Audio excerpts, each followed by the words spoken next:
আরে কদম, চা খাইবেন না? মন গেছে। আমরা জি গরিব, পকেটে পয়সা আছে, কোনে থাইকা চা খামু? এই দোকানদার চাচা মোক বাকি দোয়াই বন্ধ করছে, তুই কত একবার। তোকে দেয় না, আমাক কোনে থাইকা দিব? গরিব হইলো তোর মাটি সম্পত্তি আছে, আমার তো তাও নাই। আরো কত বছর যে গরিব হয়ে কাটান লাগবো রে ভাই। এতটাই গরিব যে নতুন কাপড়ের কথা ভাবলে স্কুলের ইউনিফর্ম ছাড়া আর কিছুই নাই। গরিবটা গরিব, শালা এরুম গরিব হয়ে জন্ম নিছি। বেমার আজার জেলে ধরে ওইলো গরিব। ধনী মানুষের কত বড় বড় বেমারের নাম শুনবো, ডায়াবেটিস, হাই প্রেসার, থাইরয়েড। আর আমার গরিব মানুষের কুতি চুলকেনি, পাতলা পায়খানা, আমেশা, দাউদ, খাও, দাঁতত পোকা ধরা বেমারও আমাক অবহেলা করা আরম্ভ করছে। ভালে হয়েছে, জানে এলে গরিব। বেমারও জানে এগো ঠাইকা পয়সা নাই। ওই দিন আমার হঠাৎ করে দাঁতের বিষ উঠলো, গেলাম ডাক্তারখানায়। ডাক্তার দেইহা কইলো আমার উপরে দাঁতে বলে পোকা ধরছে।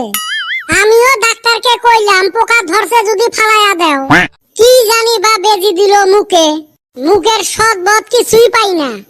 অল্প পরে আমি দেই শালার ডাক্তার তলের দাঁত ফালাইয়া দিছে। আমি হুস করলাম পোকা ধরছে আমার উপরের দাঁতে, আমার তলের দাঁত ফালাইলেন কে? শালার ডাক্তার কয় তলের দাঁতে পোকা খাড়া হইয়া উপরের দাঁত খাইছিল, এই নিগা তলের দাঁত ফালাইয়া দিছি, খাড়া হইয়া আর উপরের দাঁত খাওয়ান হারবো না।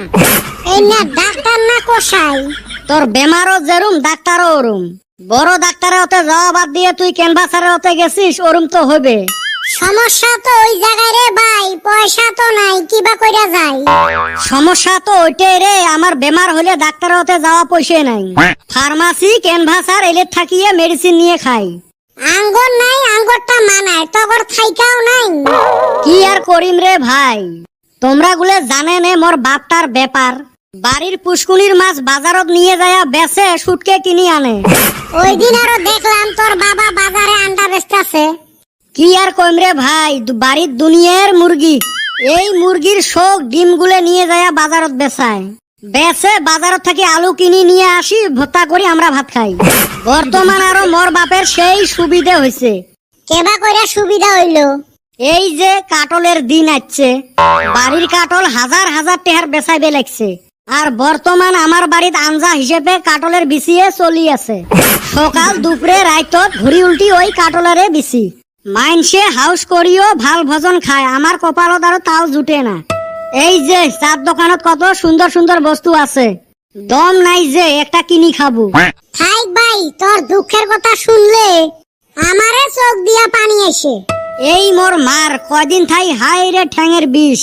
এই সামার মানুষটা কইতে কইতে হাউসি গেছে, তাও আর ডাক্তারের হতে নিয়ে যাওয়া কথা না কয়। কুতি কবরেজের থাকি 5 টাকার 10 টাকার গাছা নানি খোয়ায়, ওইলে খায় আর ভালা হয়। ওই জন্য আগে কইছি আঙ্গরে ওই কম দামি বেমারে ভালো। এ কদম, সেই ভোগ লাগছে রে, চো না অল্প কিছু খাইয়াতে। ধুর হালি, কইলাম যে পকেটে পয়সা নাই। এ আমার না কাপ ধোয়া অভ্যাস আছে, কাপ ধুমু এলা। ওই জামানা এখনো আছে, এই সারাম দাদা দোকানদার প্লাস্টিকের কাপ প্লেট ব্যবহার করে। শালা এমরা আরো গরিব মানুষেরও হক মারি দিছে। যা পানির জগটা নিয়ে আয়, পানি খায়া পেট ভরাই। বল্টু চান্দির বেটা আসলে তো কিছু খাওয়ান হারতাম। আমরা দুজন গেছে নানির বাড়ি বেড়াইবার।